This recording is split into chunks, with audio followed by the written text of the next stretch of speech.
Grumpy old gays. Grumpy old gays. I'm not. I'm grumpy. Am I old? Yeah. I suppose I am. Pretty much. I suppose I am. So this Look, week, we came to the park. We came to the It's park. supposed to be fucking sunny, and the clouds are. See, I told you, stay inside Costa. Literally, it's easier. 10 minutes ago, it was glorious. Still got my coffee though.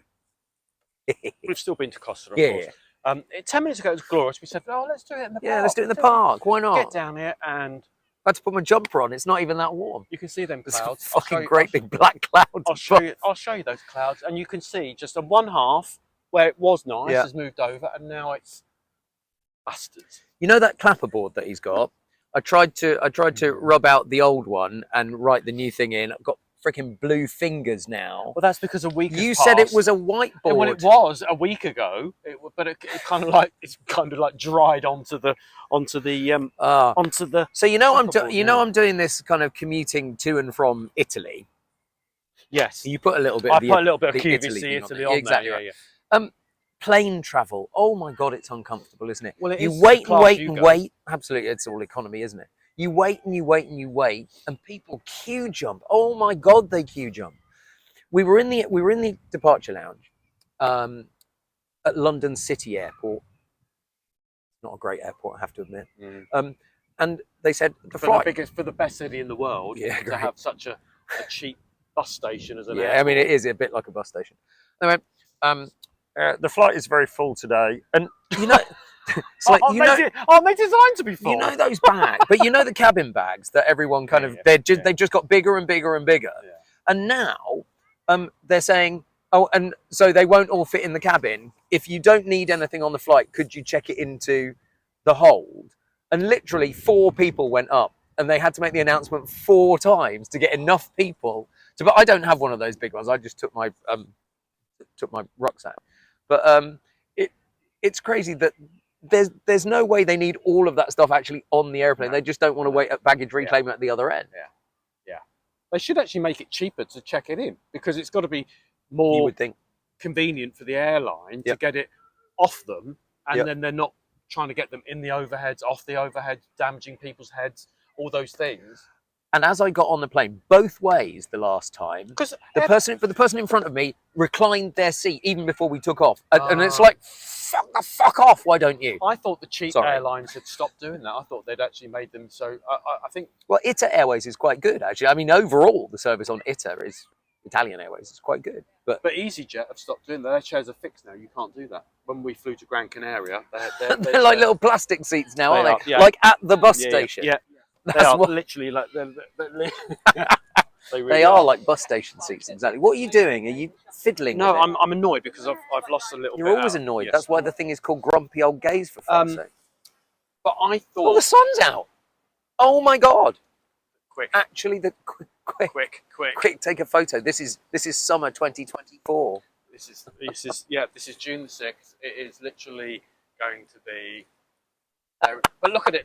If I can point the camera up there in a minute, is it going that way? In which case we've got about an hour of sun. I don't know.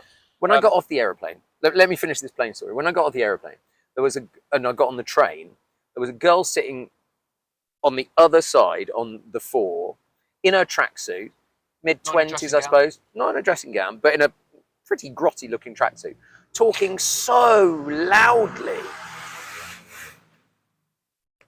Whoa. That was so loud that the actual camera flew over. You can't make that up, can you? Blimey. Is everything okay? I think so. And we're still here? We're still here. Good Lord. Yeah, she was talking so loudly, almost as loudly as that motorbike, that everyone in the carriage could hear her business. But then I thought she'd actually be English, quite common, to be fair.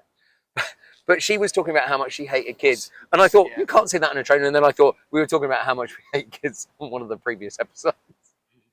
Other people's kids, obviously, not the kids that we know and like. What?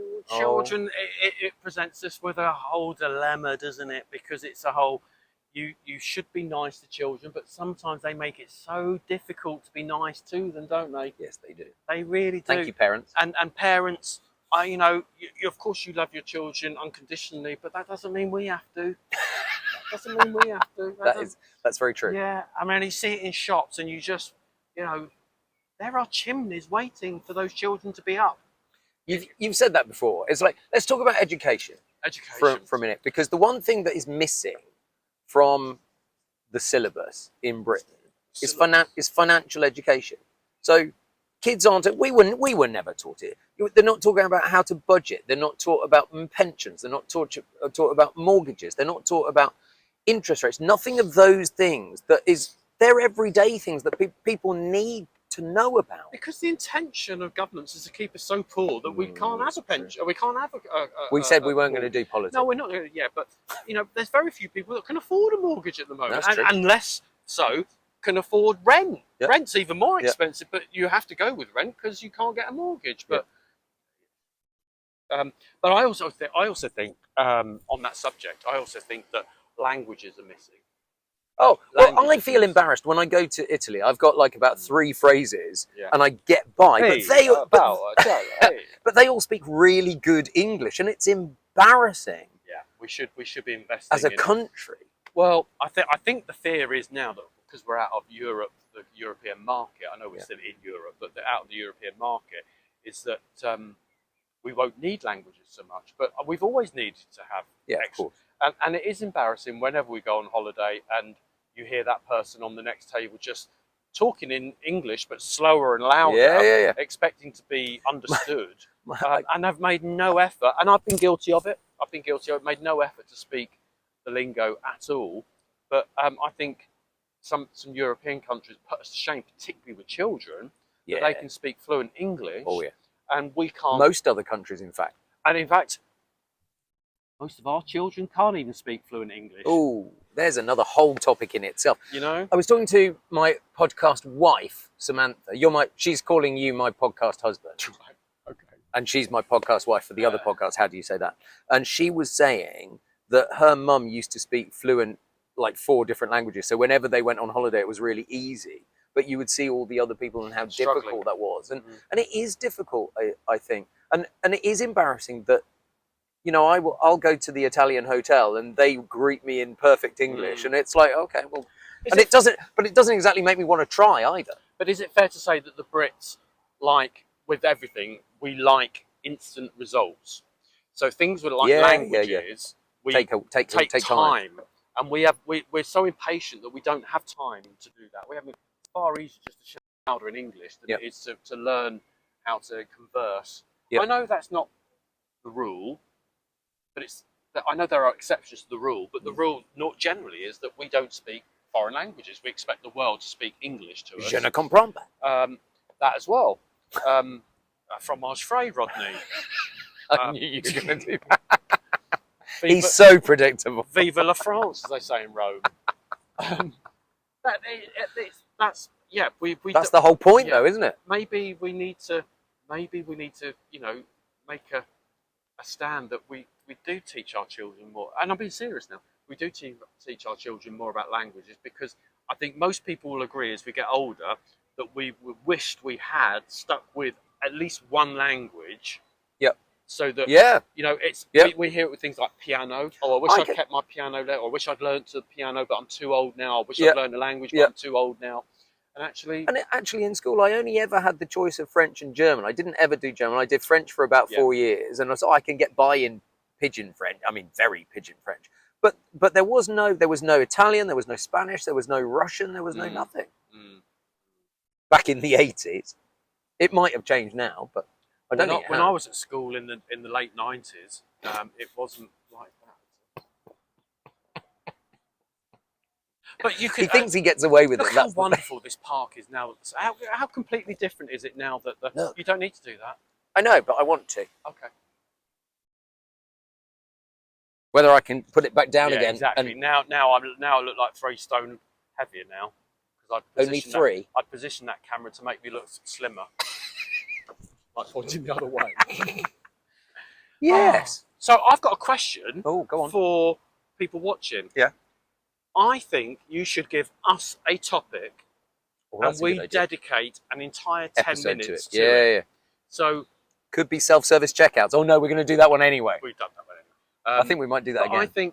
I don't just say washing up, because we can't talk for 10 minutes on washing up, but give us something that annoys you that you want to hear our thoughts on. Yeah, because it'll probably annoy us as well. It'll probably annoy us as well. We've looked at some of the comments and the direct messages coming in, and we both agree some of those are really annoying things, but we want a topic that we can... Chris says he hates people that end sentences with babe. All right, babe? Oh, I know, babe. I know. All right, babe. You remember you were talking about TVM a few weeks ago? Yeah. When we were in Costa in Milton Keynes. Yeah. Dean said, "Who's Anne Diamond?" Stop it! Dean's my cousin. Dean, that did make me chuckle.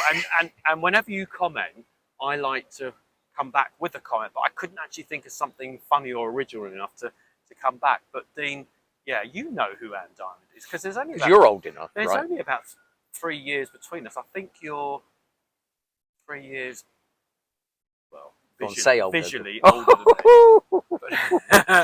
actually, no, you're younger than me. And Dean is about 19 feet tall. Wow. He's a tall lad. So keep the comments coming, because we would like that, and share it. Now that we're on YouTube as well, share the link around. Yeah. You know, if you know any other grumpy old gays or non-grumpy or non-old, non-gay, they can be... It's not essential. They can be young, happy, straight people if you want.